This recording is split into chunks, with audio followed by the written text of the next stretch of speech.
Hello friends, എല്ലാവർക്കും പുതിയൊരു വീഡിയോയിലേക്ക് സ്വാഗതം. ഇന്നത്തെ കഥയിൽ സത്യാമ്മയോട് എല്ലാവരും അപേക്ഷിക്കുകയാണ് ശാലിനിയെ തിരിച്ചു വിളിക്കണമെന്നൊക്കെ പറഞ്ഞിട്ട്. സത്യാമ്മ എല്ലാവരും പറയുന്നതെല്ലാം കേട്ടുകൊണ്ടിരിക്കുകയാണ്. ആ സമയത്ത് സുസ്മിത വിചാരിക്കുന്നുണ്ട്, ഇങ്ങനെ പോയാൽ ശാലിനിയെ ചിലപ്പോൾ ഇവർ കൂട്ടിട്ട് വരാൻ ചാൻസ് ഉണ്ട്, അത് തടയണമെന്ന് വിചാരിക്കുന്നു. അതേസമയം ശാരദാമ്മ മനസ്സിൽ വിചാരിക്കുന്നുണ്ട്, ഈ സമയത്ത് ശാലിനി കുഞ്ഞുമായിട്ട് വന്നിരുന്നെങ്കിൽ സത്യാമ്മയുടെ മനസ്സലിഞ്ഞേനെന്നൊക്കെ.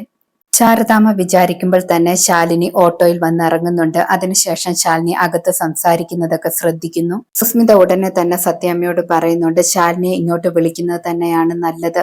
അവളാണെങ്കിൽ വലിയ കളക്ടറൊക്കെ ആകാൻ പോവുകയല്ലേ എന്ന് പറയുന്നു. ഇപ്പോഴാണെങ്കിൽ സിവിൽ സർവീസ് എക്സാമിലാണെങ്കിൽ റാങ്ക് വരെ ഉണ്ടെന്ന് പറയുന്നു.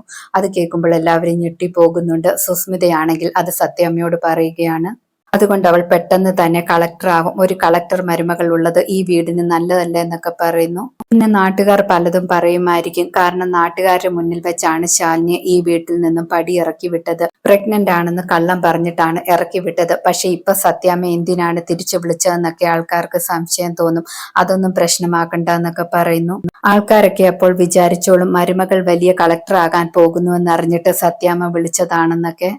ആന്റി ആണെങ്കിൽ ഒരു ചിട്ടി പലിശക്കാരിയാണ്. പക്ഷെ കളക്ടർ വീട്ടിലുണ്ടെങ്കിൽ പിന്നെ അവരായിരിക്കും ഏറ്റവും ഉയർന്ന പൊസിഷനിലുള്ളത്. അവർക്കാണെങ്കിൽ സെക്യൂരിറ്റി പോലും ഉണ്ടായിരിക്കുമെന്നൊക്കെ പറയുന്നു. അതുമാത്രമല്ല, ഈ വീട് അറിയാൻ പോകുന്നത് പോലും കളക്ടർ ശാലിനിയുടെ പേരിലായിരിക്കും. എല്ലാം കൊണ്ട് നല്ല കാര്യമാണ്, അവളെ വിളിക്കുന്നത് തന്നെ നല്ലതാണെന്നൊക്കെ പറയുന്നു. സുസ്മിത വിഷ്ണുവിന്റെ അടുത്തേക്ക് ചെന്നിട്ട് പറയുന്നുണ്ട്, വിഷ്ണുവേട്ടൻ എന്നെ വിവാഹം കഴിക്കാഞ്ഞത് നന്നായി.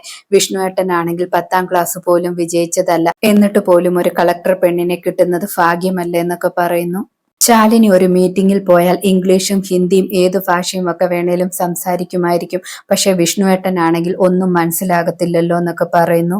ഈ വീട്ടിൽ ഒരു ഇംഗ്ലീഷ് പത്രം കിടന്നാൽ പോലും ആർക്കും വായിക്കാൻ അറിയത്തില്ല. ആകെയും കൂടി അതറിയാവുന്നത് അർജുനേട്ടന് മാത്രമാണെന്നൊക്കെ പറയുന്നു. അതുകൊണ്ടൊക്കെ എങ്ങനെയും ശാലിനിയെ ഇങ്ങോട്ട് വരുത്തുന്നത് തന്നെയാണ് നല്ലത്. ഒരു കളക്ടർ ശാലിനി ഇവിടെ ഉള്ളത് നല്ലതാണെന്നൊക്കെ പറയുന്നു.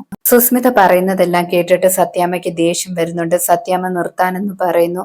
ആ സമയത്ത് സുസ്മിത മനസ്സിൽ വിചാരിക്കുന്നുണ്ട്, ഞാൻ പ്ലാൻ ചെയ്തതുപോലെ കാര്യങ്ങൾ നടക്കുന്നുണ്ടെന്ന്. സത്യാമ്മ വിഷ്ണുവിനോട് ചോദിക്കുന്നുണ്ട്, Shalini civil service interview attend ചെയ്തോ എന്നൊക്കെ. വിഷ്ണു അപ്പോൾ ഒന്നും മിണ്ടാതെ നിൽക്കുകയാണ്. ആ സമയത്ത് സുസ്മിത പറയുന്നുണ്ട്, ഞാൻ തെളിവ് കാണിക്കാമെന്ന്. ശാലിനിയെ കുറിച്ചുള്ള ന്യൂസ് സത്യാമ്മയെ കാണിക്കുന്നു. സത്യാമ്മയ്ക്ക് അത് കാണുമ്പോൾ ദേഷ്യം വരുന്നുണ്ട്. ശാലിനി സത്യം ചെയ്ത് സത്യാമ്മയോട് പറഞ്ഞ കാര്യമൊക്കെ ഓർക്കുന്നു. അതിനുശേഷം ശാരദാമ്മയോട് സത്യാമ്മ പറയുന്നുണ്ട്, ശാലിനി മിടുക്കിയാണല്ലോ, എനിക്ക് സത്യം ചെയ്തിട്ട് അവൾ എന്താണ് കാണിച്ചതെന്നൊക്കെ ചോദിക്കുന്നു. സുസ്മിത അപ്പോൾ ഒന്നും അറിയാത്തവളെ പോലെ അഭിനയിച്ചിട്ട് പറയുന്നു, ഫാമ ആന്റിക്ക് ഈ കാര്യമൊന്നും അറിയത്തില്ലെന്ന് എനിക്കറിയില്ലായിരുന്നു. എങ്കിൽ ഞാൻ ഇപ്പോൾ ഈ കാര്യം പറയത്ത പോലുമില്ലായിരുന്നു. എല്ലാവരും എന്നോട് ക്ഷമിക്കണമെന്നൊക്കെ പറയുന്നു. സുസ്മിത ഓരോരുത്തരെയും പേരെടുത്ത് സോറിയൊക്കെ പറയുന്നുണ്ട്. വിഷ്ണുവിന്റെ അച്ഛൻ സത്യാമ്മയോട് പറയുന്നുണ്ട്, ഇവളുടെ വാക്ക് കേട്ടിട്ടൊന്നും തീരുമാനങ്ങളൊന്നും എടുക്കരുതെന്നൊക്കെ. സുസ്മിത എപ്പോൾ പറയുന്നുണ്ട്, ആന്റി പറഞ്ഞ കാര്യം ശാലിനി കേട്ടില്ലെന്നൊരു തെറ്റ് മാത്രമല്ലേ ചെയ്തുള്ളൂ, അതങ്ങ് ക്ഷമിച്ചിട്ട് തിരിച്ചു വിളിച്ചേക്കെന്നൊക്കെ പറയുന്നു. അതുമാത്രമല്ല, ആന്റിയെ ഞാൻ സ്വാധീനിക്കേണ്ട ആവശ്യമൊന്നുമില്ല, ആന്റിക്ക് ചിന്തിക്കാനുള്ള ബുദ്ധിയുണ്ടെന്നൊക്കെ സുസ്മിത പറയുന്നു. സത്യാമ്മ അപ്പോൾ ഉടനെ തന്നെ പറയുന്നുണ്ട്, ശാലിനിക്കാണെങ്കിൽ മാപ്പില്ല എന്ന്. ശാലിനിയും അത് കേൾക്കുന്നുണ്ടായിരുന്നു. ശാലിനിക്കും ഒരുപാട് സങ്കടമാകുന്നു. സത്യാമ്മ പറയുന്നു, സത്യാമ്മയുടെ മരണം വരെ ശാലിനിയോട് ക്ഷമിക്കാൻ പോകുന്നില്ല. കുറച്ചു മുമ്പ് ഞാൻ ചെയ്തത് തെറ്റാണോ എന്നൊക്കെ എനിക്ക് തോന്നിയായിരുന്നു. പക്ഷെ ഇപ്പൊ എനിക്ക് മനസ്സിലായി ഞാൻ ചെയ്തതിൽ ഒരു തെറ്റുമില്ല എന്നൊക്കെ.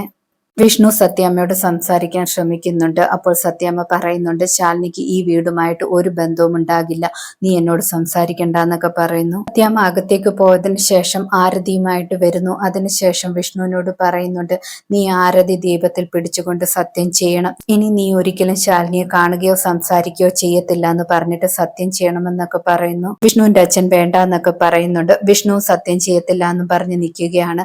പക്ഷെ സത്യാമ്മ പറയുന്നുണ്ട്, നീ സത്യം ചെയ്തില്ലെങ്കിൽ ഞാൻ ഉറപ്പായിട്ടും എന്റെ ജീവൻ ഇന്ന് വെടിഞ്ഞിരിക്കുമെന്ന് പറയുന്നു. എന്റെ ജീവൻ പോയാലും നിനക്ക് പ്രശ്നമില്ലെങ്കിൽ നീ സത്യം ചെയ്യണ്ട എന്നൊക്കെ പറയുന്നു. സത്യാമ്മ പറയുന്നത് കേട്ടിട്ട് വേറെ വഴിയില്ലാതെ വിഷ്ണു സത്യം ചെയ്തു കൊടുക്കുകയാണ്. വിഷ്ണു സത്യം ചെയ്യുന്നത് കണ്ടിട്ട് എല്ലാവർക്കും ഷോക്കാകുന്നു. ശാലിനിയും തകർന്നു പോകുന്നു. സത്യാമ്മ വീണ്ടും വിഷ്ണുവിനെ ഓർമ്മിപ്പിക്കുന്നുണ്ട്, നീ ഈ വാക്ക് തെറ്റിച്ചു കഴിഞ്ഞാൽ ഉറപ്പായിട്ടും പിന്നെ നീ എന്നെ ജീവനോടെ കാണത്തില്ല എന്നൊക്കെ പറയുന്നു.